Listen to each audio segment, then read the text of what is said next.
ಒಂದು ಸಿನಿಮಾ ಆಗ್ಬೇಕಂದ್ರೆ ನನ್ನೊಬ್ಬನ ಕಡೆಯಿಂದ ಆಗಲ್ಲ ಸರ್. ಒಬ್ಬ ಸಹ ನಿರ್ದೇಶಕನಿಂದ ಹಿಡಿದು ಅಸೋಸಿಯೇಟ್ ಇಂದ ಹಿಡಿದು ಒಬ್ಬ ಕಾಫಿ ಟೀ ಕೊಡೋನು ಕೂಡ ತುಂಬಾ ಇಂಪಾರ್ಟೆಂಟ್ ಆಗ್ತಾನೆ ಸಿನಿಮಾದಲ್ಲಿ. ಪ್ರತಿಯೊಬ್ಬ ಕಲಾವಿದರು, ಪ್ರತಿಯೊಬ್ಬ ಟೆಕ್ನಿಷಿಯನ್ ಈ ಸಿನಿಮಾ ನಂದು ಒಂದು ವರ್ಕ್ ಮಾಡಿದ್ದಾರೆ. ಅವ್ರಿಗೆಲ್ಲರೂ ನಾನು ಕೃತಜ್ಞತೆ ಹೇಳಕ್ ಇಷ್ಟಪಡ್ತೀನಿ. ಇವತ್ತು ನಾವು ಹೊಸ ನಿರ್ದೇಶಕ ಚಿತ್ರರಂಗಕ್ಕೆ ಬಂದಾಗ ಒಂದೊಳ್ಳೆ ಕಂಟೆಂಟ್ ಮಾಡಬೇಕು, ಸಿನಿಮಾ ರಂಗಕ್ಕೆ ಒಂದೊಳ್ಳೆ ಕೊಡುಗೆ ಕೊಡಬೇಕು ಅಂತ ಸಾವಿರಾರು ಜನ ಕನಸಲ್ಲಿ ಕಂಡಂತ ಒಬ್ಬ ನಿರ್ದೇಶಕ, ನಾನು ಒಬ್ಬ ನಿರ್ದೇಶಕ. ಒಂದೊಳ್ಳೆ ಸಿನಿಮಾ ಲೇಡೀಸ್ ವರ್ಣ ಕಂಟೆಂಟ್ ಇಟ್ಕೊಂಡು ವಿಭಿನ್ನವಾದ ಟೈಟ್ಲ್ ಅನ್ನೋದಕ್ಕೆ ಇನ್ಚಾರ್ಜ್ಗೆ ವಿಭಿನ್ನವಾದಂತ ಕಥೆ ಇದೆ ಸಿನಿಮಾದಲ್ಲಿ ಅಂತ ಇವಾಗಲೇ ಜನ ಪ್ರೂವ್ ಮಾಡಿದ್ದಾರೆ ಅಂತ ಹೇಳಕ್ ಇಷ್ಟಪಡ್ತೀನಿ. ಸರ್, ಚಿತ್ರರಂಗ ಏನ್ ಗೊತ್ತಾ ಸರ್, ಇವತ್ತು ನಾವ್ ಏನೋ ಒಂದು ಒಳ್ಳೆ ಕಂಟೆಂಟ್ ಕೊಡ್ಬೋದು, ಒಂದೊಳ್ಳೆ ಸಿನಿಮಾ ಮಾಡ್ಬೋದು. ಪ್ರೇಕ್ಷಕ ಚಿತ್ರಮಂದಿರಕ್ಕೆ ಬಂದು ನೋಡೋದಿದೆ ಗೊತ್ತಾ ಸರ್, ಅದು ಎಲ್ಲಿಲ್ಲದ ಹರಸಾಹಸ ಅಂತ ಹೇಳಕ್ ಇಷ್ಟಪಡ್ತೀನಿ ಸರ್. ಯಾಕೆ ಗೊತ್ತಾ ಸರ್, ಅವನಿಗೆ ಹೃದಯ ಟಚ್ ಆಗ್ಬೇಕು. ಅವನು ಹೃದಯ ಟಚ್ ಆದ್ರೆ ಮಾತ್ರ ಸರ್ ಅವನು ಚಿತ್ರರಂಗದಲ್ಲಿ ಹೆಜ್ಜೆ ಆಗೋದಕ್ಕೆ ಸಾಧ್ಯ. ಲೇಡೀಸ್ ಬಾರ್ ಅಂದ್ರೆ ಟೈಟ್ಲ್ ಅಲ್ಲಿ ಅಂತ ಕೇಳಿದ ತಕ್ಷಣ ಅನ್ಬೋದು, ಇದು ಮದ್ಯಪಾನಕ್ಕೆ ಹಾಗೆ ಹೀಗೆ ಅನ್ಬೋದು. ಬಟ್ ಅದ್ರ ಮೀರಿ ಒಂದು ಒಳ್ಳೆ ಮೆಸೇಜ್ ಇದೆ ಅಂತ ಇವತ್ತು ಕನ್ನಡ ಜನ ಹೋದ ಕಡೆ ಎಲ್ಲ ನಾನು ಗುರುತಿಸ್ತಾ ಇದ್ದಾರೆ, ಮಾತಾಡಿಸ್ತಾ ಇದ್ದಾರೆ ಅನ್ನೋ ಕಾರಣ ನನ್ನ ತಂಡ ಹಾಗೆ ನಿರ್ಮಾಪಕರು.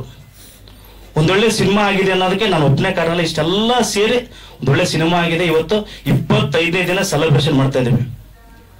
ನಂದೊಬ್ಬದೇ ಖುಷಿ ಅಲ್ಲ, ಇವತ್ತು ಚಿತ್ರರಂಗದ ಒಂದು ನನ್ನಂತ ನಿರ್ದೇಶಕನ ಕನಸಾಗಿರುತ್ತೆ ಅದು. ಸೊ ಹಾಗಾಗಿ ಪ್ರತಿಯೊಬ್ಬ ಕಲಾವಿದರು, ಪ್ರತಿಯೊಬ್ಬ ಟೆಕ್ನಿಷಿಯನ್, ಅದ್ರ ಹೆಚ್ಚಾಗಿ ಇವತ್ತು ಕೆಲವೊಂದು ತಂತ್ರಜ್ಞರು ನನ್ನ ಕಾರ್ಯಕ್ರಮಕ್ಕೆ ಕಾರಣಾಂತರದಿಂದ ಬರೋಕ್ಕಾಗಿಲ್ಲ, ಅವರು ಕೂಡ ಈ ವೇದಿಕೆ ಮುಖಾಂತರ ಥ್ಯಾಂಕ್ಸ್ ಹೇಳಕ್ ಇಷ್ಟಪಡ್ತೀನಿ.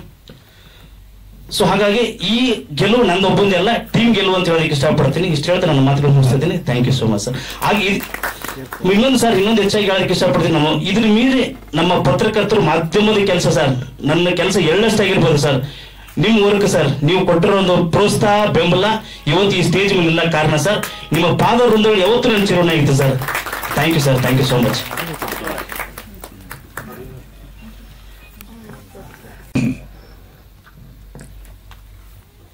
ಈ ಸ್ಕೂಲ್ ಮುಂದೆ ಒಂದು ಬಾವಿ ಇತ್ತಂತೆ. ಸ್ಕೂಲ್ ಹುಡುಗರು ಎಲ್ಲ ಬಾವಿ ಸುತ್ತಲೂ ನಿಂತ್ಕೊಂಡು ನೋಡ್ತಾ ಇದ್ರಂತೆ. ಏನು ಅಂತ ಮೇಷ್ಟ್ರು ಹೋದ್ರೆ, ಮೇಷ್ಟ್ರು ಹೋದವರು ಹಾಗೆ ದುಮ್ಬಿಟ್ಟು ಅದ್ಯಾರೋ ಹುಡುಗ ಬಿದ್ದಿದ್ದಂತೆ ಎತ್ಕೊಂಡ್ ಬಂದ್ಬಿಟ್ಟಂತೆ. ಎಲ್ಲರೂ ಚಪ್ಪಾಳೆ ಹೊಡೆದ್ರು. ಆಮೇಲೆ ಮೇಷ್ಟ್ರಿಗೆ ಕೇಳೋದಂತೆ, ಏನ್ ಧೈರ್ಯ ಮೇಷ್ಟ್ರೆ, ದುಮ್ಬಿಟ್ಟು ಆ ಮಗುನ ಎತ್ಕೊಂಡ್ರ, ಅವೆಲ್ಲ ಇರ್ಲಿಕ್ಕಂತ ಯಾರು ನಾನು ತಳ್ಳಿದ್ದು ಹೇಳಿ ಅಂತ ಮೇಷ್ಟ್ರು. ಹಂಗೆ ನಾನು ಈ ಪಿಕ್ಚರ್ ನೋಡಿಲ್ಲ, ಲೇಡೀಸ್ ಬಾರ್ ನೋಡಿಲ್ಲ. ನಿನ್ನೆ ಯಾರೋ ಫೋನ್ ಮಾಡಿದ್ರು ಸರ್, ನಾಗತಿಹಳ್ಳಿ ಚಂದ್ರಶೇಖರ್ ಅವ್ರ ಆಫೀಸಿಂದ ನಾವು ಫೋನ್ ಮಾಡ್ತಾ ಇರೋದು. ಸೊ ನಾಗತಿಹಳ್ಳಿ ಚಂದ್ರಶೇಖರ್ ಯಾರು ಗೊತ್ತಿಲ್ಲ ನಮ್ಗೆಲ್ಲ, ನಾವೆಲ್ಲ ಜೊತೆಲಿ ಕೆಲಸ ಮಾಡಿದವರು. ಸೊ ಅವರು ಆಫೀಸಿಂದ ಮಾಡಿದ್ದಾರೆ ಅಂತ ಅಂದ್ಮೇಲೆ ನಾವು ಬರ್ಬೇಕಾದ ನಮ್ಮ ಧರ್ಮ ಅನ್ಕೊಂಡು ನಾನು ಒಪ್ಕೊಂಡು ಬಂದೆ. ಇಲ್ಲಿ ಬಂದ ಮೇಲೆ ನನಗೆ ಗೊತ್ತಾಯ್ತು ನಾನು ಈ ಲೇಡೀಸ್ ಬಾರ್ ಬಗ್ಗೆ ಮಾತಾಡಬೇಕು ಅಂತ. ಬಾರ್ ಬಗ್ಗೆ ಮಾತಾಡೋದೇ ತಪ್ಪು, ಅದ್ರಲ್ಲಿ ಲೇಡೀಸ್ ಬಾರ್ ಬಗ್ಗೆ ಏನ್ ಮಾತಾಡ್ಲಿ ನಾನು.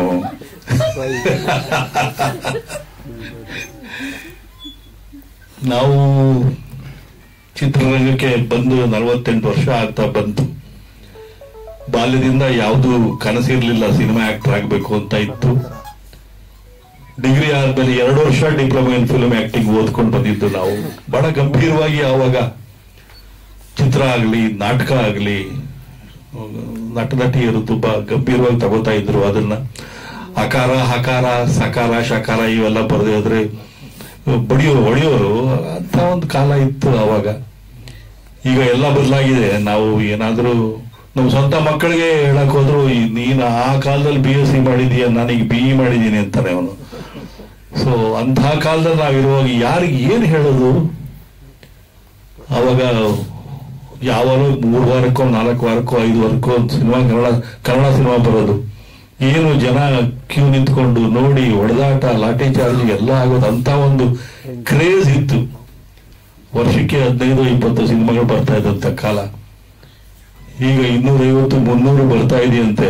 ವಾರಕ್ಕೆ 15 ಯಾವುದು ಅಂತ ಜನ ನೋಡ್ತಾರೆ. ಒಂದು ಸಿನಿಮಾ ನೋಡಕ್ಕೆ ಹೊರಗಡೆ ಮನೆಯವರೆಲ್ಲ ಕರ್ಕೊಂಡು ಹೋಗ್ಬೇಕು ಅಂದ್ರೆ 2,000 ರೂಪಾಯಿ ಆಗುತ್ತೆ. ಟಿಕೆಟ್ 200 ರೂಪಾಯಿ ಆದ್ರೆ ಆ ಬಕೆಟ್ 300 ರೂಪಾಯಿ 700 ರೂಪಾಯಿ ಆಗುತ್ತೆ. ಪಾಪ್ಕಾರ್ನ್ ಮಕ್ಕಳು ಬಿಡಲ್ಲ. ಅದು 700 ರೂಪಾಯಿ ಅಂತಾರೆ, ಟಿಕೆಟ್ 200 ರೂಪಾಯಿ. ಸೊ ಇಂಥ ಕಾಲದಲ್ಲಿ ಮನೆ ಬಿಟ್ಟು ಸಿನಿಮಾಗೆ ಬಂದು ಸಿನಿಮಾ ನೋಡುವಂತ ಒಂದು ಸಂಪ್ರದಾಯನೇ ನಿಂತು ಹೋಗ್ತಾ ಇದೆಯೇನೋ ಅಂತ ಅನ್ನಿಸ್ತಾ ಇದೆ. ಅಂತದ್ರಲ್ಲೂ 300 ಸಿನಿಮಾ ಬರುತ್ತೆ ಅಂತಂದ್ರೆ ಆಶ್ಚರ್ಯ ಆಗುತ್ತೆ.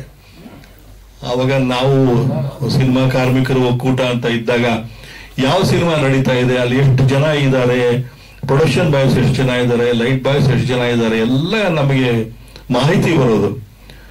ಸೊ ಯಾವ ಸಿನಿಮಾ ಮಾಡ್ತಾ ಇದ್ದಾರೆ, ಸ್ಟಾರ್ ಕ್ಯಾಸ್ಟ್ ಏನು, ಅಲ್ಲಿ ಏನಾದ್ರು ಗಲಾಟೆ ಆಗ್ತಾ ಇದೆಯಾ, ಏನಾದ್ರು ತೊಂದರೆ ಆಗ್ತಾ ಇದೆಯಾ ಎಲ್ಲ ತಿಳ್ಕೊಳ್ತಾ ಇತ್ತು ನಾವು. ಆವಾಗ ಪ್ರತಿಯೊಂದಕ್ಕೂ ಒಂದು ಶಿಸ್ತಿತ್ತು. ನಾವು ಬಂದಾಗ ಅಣ್ಣ ಅವ್ರ ಜೊತೆಲೆಲ್ಲ ನಾವು ಆಕ್ಟ್ ಮಾಡಿದಾಗ ಎಲ್ಲ ಒಟ್ಟಿಗೆ ಕುತ್ಕೊಂಡು ಊಟ ಮಾಡ್ತಾ ಇದ್ದು. ಆಮೇಲೆ ಇನ್ನು ಈ ಕ್ಯಾರವಾನು ಅದು ಇದು ಬಂತು, ಸಂಬಂಧಗಳು ಮುಗಿದೋಯ್ತು, ಮತ್ತೆ ಏನಿಲ್ದಂಗೆ ಆಗೋಯ್ತು. ಈ ನಮಗೆ ಇನ್ಸ್ಟಿಟ್ಯೂಟ್ ಸೇರಿದಾಗ ಹೇಳಿದ್ದು cinema is a mass media ಅಂತ. ಮಾಸ್ ಮೀಡಿಯಾ ಅಂದ್ರೆ ಜನಗಳನ್ನ ತಲುಪಬೇಕು. ನಾವು ನನ್ನ ಬುದ್ಧಿವಂತರ ಪ್ರದರ್ಶನ ಮಾಡೋಕ್ಕಲ್ಲ, ನಾನು ಸಿನಿಮಾ ತೆಗೆಯುವಂತ ಡೈರೆಕ್ಟರ್ ಅನ್ಕೋಬೇಕು. ನಾನು ನನ್ನ ಶ್ರೀಮಂತಿಗೆ ಬೆಳೆಸ್ಕೋಬೇಕು ಅಂತಲೋ ದುಡ್ಡು ಮಾಡ್ಕೋಬೇಕು ಅಂತಲೋ ಬಂದಿದ್ದೀನಿ ಅಂತ ಪ್ರೊಡ್ಯೂಸರ್ ಅನ್ಕೋಬಾರ್ದು. ಜನಗಳಿಗೆ ಏನಾದ್ರೂ ಒಂದು ಒಳ್ಳೆ ಸಂದೇಶ ಕೊಡೋಣ ಅಂತ ಅನ್ಕೊಂಡು ಆವಾಗ ಸಿನಿಮಾಗಳು ಮಾಡ್ತಾ ಇದ್ದಂಥದ್ದು. ಈಗ ಸ್ವಲ್ಪ ಅದೆಲ್ಲ ಕಮ್ಮಿ ಆಗ್ತಾ ಇದೆ. ಯಾರು ಯಾಕೆ ಈ ಸಿನಿಮಾ ಮಾಡ್ತಾ ಇದ್ದಾರೆ ಅಂತ ಅನ್ನುವಂತ ನಾನು ಯಾರಿಗೂ ಹೇಳ್ತಾ ಇದ್ದೆ, ಅಭಿಮನ್ಯು ತರ ಸಿನಿಮಾ ಮಾಡಕ್ಕೆಲ್ಲ ನುಗ್ಗಿಬಿಡ್ತಾರೆ. ಆಮೇಲೆ ಹೊರಗಡೆ ಬರೋದಂಗೆ, ಅದು ರಿಲೀಸ್ ಮಾಡೋದಂಗೆ, ಹಾಕಿದ ಬಂಡವಾಳ ತಗೊಳ್ಳೋದು ಹೇಗೆ ಅನ್ನೋದು ಯಾರಿಗೂ ಅರ್ಥ ಆಗ್ತಾ ಇಲ್ಲ. ಚಕ್ರವ್ಯೂಹ ಇದು. ಆ ಚಕ್ರವ್ಯೂಹದಲ್ಲಿ ಯಾರೋ ಒಬ್ಬ ದ್ರೋಣ, ಯಾರೋ ಒಬ್ಬ ಭೀಷ್ಮ ಅವರು ಗೆದ್ಕೊಂಡ್ ಬಂದ್ಬಿಡ್ತಾ ಇದ್ದಾರೆ. ಅವ್ರ ಹತ್ರ ಎಲ್ಲ ಥಿಯೇಟರ್ಸ್ ಇರುತ್ತೆ, ಒಂದು ಡಿಸ್ಟ್ರಿಬ್ಯೂಷನ್ ಆಫೀಸ್ ಇರುತ್ತೆ. ಯಾರು ಹೆಂಗಾದ್ರೂ ಹಾಳಾಗೋದ್ರೆ ಅವ್ರು ಮಾತ್ರ ದುಡ್ಡು ಮಾಡ್ಕೊಂಡು ಬದುಕ್ತಾ ಇದ್ದಾರೆ. ಅಂತ ಪರಿಸ್ಥಿತಿ ಇದೆ ಇವತ್ತು ಗಾಂಧಿನಗರದಲ್ಲಿ.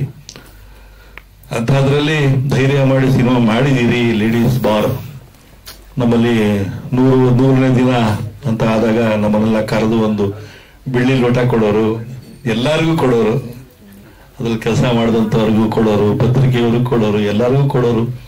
ಇನ್ನೂ ಎಷ್ಟೋ ಬೆಳ್ಳಿ ಕಪ್ಪುಗಳು ಮನೇಲಿ ಇವೆ. ಅದೆಲ್ಲ ಒಂದು ಸವಿ ನೆನಪು. ಈಗಲೂ ಧೈರ್ಯ ಮಾಡಿ ಸಿನಿಮಾ ಮಾಡ್ತಾ ಇದ್ದಾರೆ. ಲೇಡೀಸ್ ಬಾರ್ ಮಾಡಿದ್ದಾರೆ, 25 ದಿನ ಆಗಿದೆ. ತೀರಾ ಸಾಮ್ರಾಟು ನೆನೆ ಯಾರೋ ನನ್ನ ಫ್ರೆಂಡ್ ಹೇಳ್ತಾ ಇದ್ರು, ಲೇಡಿ ರಜನಿ ಇವರು ರವೀಂದ್ರನಾಥ್ 25ನೇ ದಿನಕ್ಕೆ ಸಮಾರಂಭಕ್ಕೆ ಹೋಗಿ ಬಂದೆ ಅಂತ. ಸೊ ಈಗ 25 ದಿನಕ್ಕೂ ಒಂದು ಸಮಾರಂಭ. ಸರ್ 3 ವಾರ ಹೋಯ್ತು ಅಂದ್ರೆ ಶುಕ್ರವಾರ ಶನಿವಾರ ಭಾನುವಾರ 3 ವಾರ ಅನ್ನೋ ಪರಿಸ್ಥಿತಿ ಬಂದಿದೆ. ಯಾವಾಗ ಬದಲಾವಣೆ ಆಗುತ್ತೋ ನನಗಂತೂ ಅರ್ಥ ಆಗ್ತಾ ಇಲ್ಲ. ಬರೀ ಗ್ಲಾಮರೇ ಕಾಣಿಸುತ್ತೆ ನಮಗೆ. ಇವತ್ತು ನಮ್ಮ ಒಬ್ಬ ಕಲಾವಿದ ತೀರ್ಕೊಂಡಿದ್ದಾನೆ ವಿಕ್ಟೋರಿಯಾ ಆಸ್ಪತ್ರೆಯಲ್ಲಿ, ಅವನ ಬಾಡಿ ಇದೆ, ಅದನ್ನ ತಗೊಂಡು ಹೋಗಿ ಯಾರು ಅವ್ರ ಕಡೆ ಬನ್ನಿ ಅಂತ ಪ್ರಚಾರ ಮಾಡ್ತಾ ಇದ್ದಾರೆ. ಇದು ನಮ್ಮ ಗ್ಲಾಮರಸ್ ಸಿನಿಮಾ ವರ್ಲ್ಡ್. ಸೊ ಬರೀ ಅದೇ ಲೈಟ್ಗಳೇ ಕಾಣುತ್ತೆ. ಲೈಟ್ ಆಫ್ ಮಾಡಿ ಹಿಂದ್ಗಡೆ ಇರುವಂತ 1000 ಜನ ಕಾಣಲ್ಲ.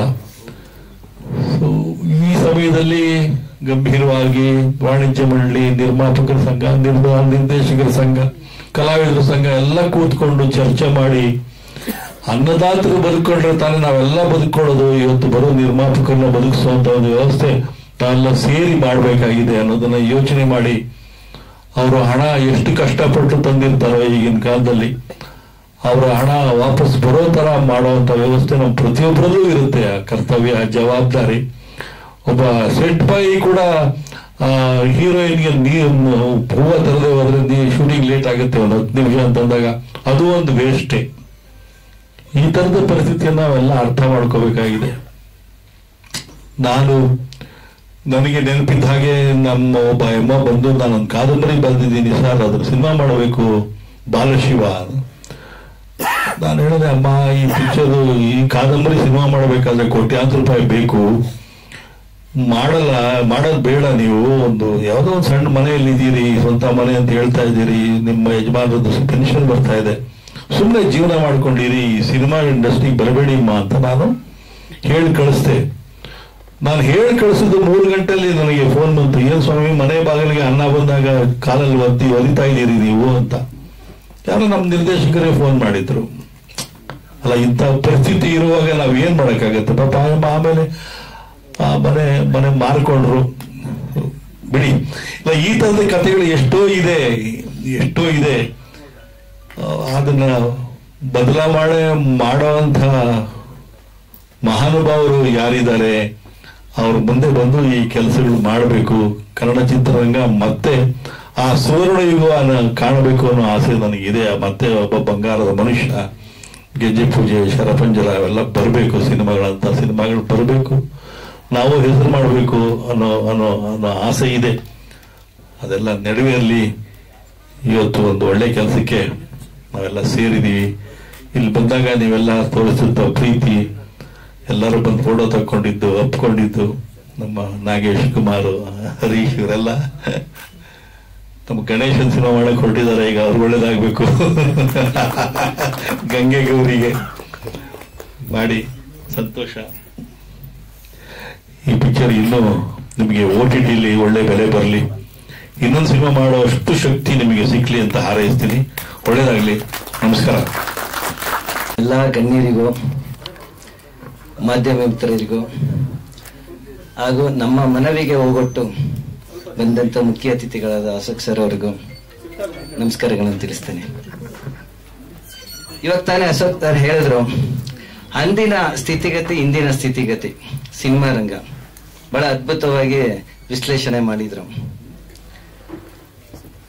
ಅವರೆಲ್ಲ ಅದ್ಭುತವಾಗಿ ತೆರೆಯ ಮೇಲೆ ನಟರಾಗಿ ಮತ್ತೆ ನಾಯಕ ನಟರಾಗಿ ಇರ್ಬೇಕಾದ್ರೆ ನಾವು ಚಿಕ್ಕ ಮಕ್ಕಳು ತುಂಬಾ ಸಂತೋಷದಿಂದ ನಾವು ವೀಕ್ಷಿಸ್ತಿದ್ವಿ. ತುಂಬಾ ಬಹಳ ಎತ್ತರದಲ್ಲಿ ನೋಡ್ತಾ ಇದ್ವಿ ಆ ಒಂದು ನಟ. ಯಾಕೆಂದ್ರೆ ನಮ್ಗೆ ಅವತ್ತಿನ ಕಾಲದಲ್ಲಿ ಸಿನಿಮಾ ಅಂದ್ರೆ ಏನೋ ಒಂದು ನಕ್ಷತ್ರದ ಹಾಗೆ ಕಾಣಿಸ್ತಾ ಇತ್ತು.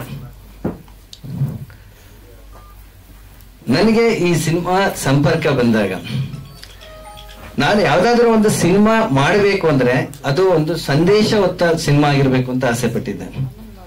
ಅದರಂತೆ ಈ ಸಿನಿಮಾದಲ್ಲಿ ನಾನು ಒಂದು ಸಮಾಜ ಸುಧಾರಣೆಯ ನಾಯಕನ ಪಾತ್ರದಲ್ಲಿ ಕಾಣಿಸ್ಕೊಂಡು ಏನೋ ಒಂದು ನಮ್ಮ ಸಂಸ್ಕೃತಿ, ನಮ್ಮ ಸಮಾಜಕ್ಕೆ ತೊಡಕಾಗಿದೆಯೋ ಇವತ್ತಿನ ಹೆಣ್ಣು ಮಕ್ಕಳ ದಯನೀಯ ಸ್ಥಿತಿ ಮತ್ತೆ ಧೂಮಪಾನ ಮದ್ಯಪಾನಕ್ಕೆ ಅವರು ಒಳಗಾಗಿರೋದು, ಇದರೆಲ್ಲರ ವಿರುದ್ಧ ಒಂದು ಸಮಾಜಕ್ಕೆ ಒಂದು ಸಂದೇಶನ ನೀಡಬೇಕು ಅನ್ನೋ ದೃಷ್ಟಿನಲ್ಲಿ ನಾವು ಈ ಸಿನಿಮಾನ ಮಾಡಿದ್ವಿ. ಮತ್ತೆ ನಮ್ಗೆ ಅಶೋಕ್ ಸರ್ ನಾವು ಕೇಳ್ಕೊಂಡಾಗ ತುಂಬ ಹೃದಯದಿಂದ ಹೊಸಬ್ರು ಸಿನಿಮಾ ಮಾಡಿದ್ದೀರಾ, ಬಹಳ ಖುಷಿ ಆಗ್ತಿ ಅಂತೇಳಿ ತುಂಬಾ ಸರಳತೆಯಿಂದ ಕೊಂಡು ನಮ್ಮ ಮನವಿಗೆ ಹೋಗ್ಬಿಟ್ಟು ಬಂದ್ರು. ನಿಜಕ್ಕೂ ಅವರನ್ನ ಎತ್ತರಕ್ಕೆ ಏರ್ಸಿರೋದು ಅವರ ಸರಳತೆನೆ. ಕಲೆನಲ್ಲಿ ಎಷ್ಟೋ ಇರ್ಬೋದು, ನಾವು ಅಹಂಕಾರ ಇಲ್ದಾನೆ ಸರಳತೆ ತೋರಿದಾಗ ಜನರ ಪ್ರೀತಿ ವಿಶ್ವಾಸಕ್ಕೆ ಒಳಗಾಗ್ತೀವಿ.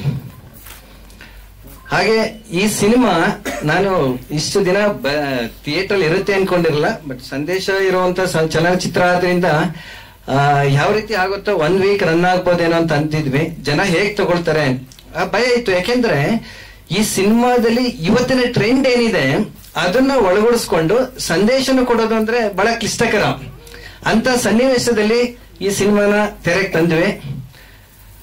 ನಮ್ಗೆ ಒಳ್ಳೆ ರಿವ್ಯೂಸ್ ಬಂದಿದೆ.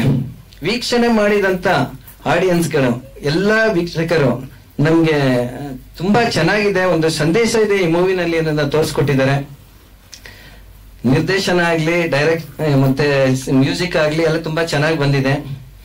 ಈ ಸಿನಿಮಾನ ಹೆಚ್ಚಿನ ಮಟ್ಟದಲ್ಲಿ ಜನರಿಗೆ ತಲುಪಿಸೋದಕ್ಕೆ ಸಹಕಾರ ಮತ್ತು ಪ್ರೋತ್ಸಾಹ ನೀಡಿದ ಮಾಧ್ಯಮ ಮಿತ್ರರಿಗೆ ತುಂಬ ಹೃದಯದ ಧನ್ಯವಾದಗಳು.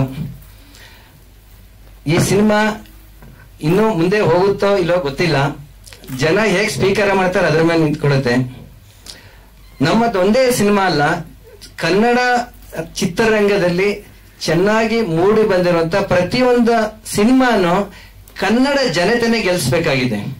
ಇವತ್ತೇನಾದ್ರೂ ಚಿತ್ರರಂಗ ಸೋಲ್ತಾ ಇದ್ರೆ ಅಥವಾ ಚಿತ್ರ ಮಂದಿರಗಳು ನಿಲ್ತಿಲ್ಲ ಅನ್ನೋದಾದ್ರೆ ಅದಕ್ಕೆ ಕಾರಣ ನಮ್ಮ ಕನ್ನಡ ಚಿತ್ರ ಸೋಲ್ಸುವಂತ ನಮ್ಮ ಕನ್ನಡ ಜನತೆನೇ ಆಗಿರ್ತಾರೆ. ಹಾಗಾಗಿ ದಯವಿಟ್ಟು ಪ್ರತಿಯೊಬ್ಬರು ಇದು ಸಂದೇಶ ಮುಟ್ಲಿ, ಕನ್ನಡ ಜನತೆ ಕನ್ನಡ ಚಿತ್ರಮಂದಿರದಲ್ಲಿ ನೋಡಿ ಕನ್ನಡ ಚಲನಚಿತ್ರವನ್ನ ಗೆಲ್ಲಿಸ್ಬೇಕು ಅಂತ ನಾನು ಕೇಳ್ಕೊಳ್ತೀನಿ. ಮತ್ತೆ ನಮ್ಗೆ ಪ್ರೋತ್ಸಾಹ ನೀಡಿದ ಇಲ್ಲಿವರೆಗೂ ಚಲನಚಿತ್ರನ ಥಿಯೇಟರ್ ರನ್ ಮಾಡಕ್ಕೆ ಅವಕಾಶ ನೀಡಿದಂತ ಚಿತ್ರದ ಮಾಲೀಕರಿಗೂ ಕೂಡ, ಚಲನಚಿತ್ರದ ಮಾಲೀಕರಿಗೂ ಕೂಡ ನಾನು ಧನ್ಯವಾದಗಳು ಹೇಳ್ತೇನೆ. ಹೀಗೆ ನಮ್ಗೆ ನಿಮ್ಮೆಲ್ಲರ ಪ್ರೋತ್ಸಾಹ ಸಹಕಾರ ಸಿಗ್ಲಿ ಅಂತ ಹೇಳ್ತಾ ನಾನೊಂದೆರಡು ಮಾತುಗಳನ್ನ ಮುಗಿಸ್ತಾನೆ. ಧನ್ಯವಾದಗಳು. Thank you.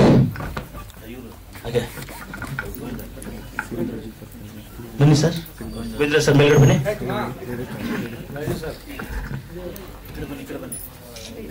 25ನೇ ದಿನದ ನಾನು ತೋರಿಸ್ತೇನೆ, ಯಾರು ಜನ ನೋಡ್ತಾರೆ. ನಾನು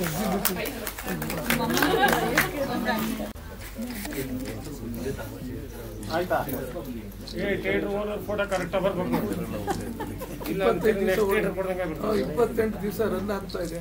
ಸರಿ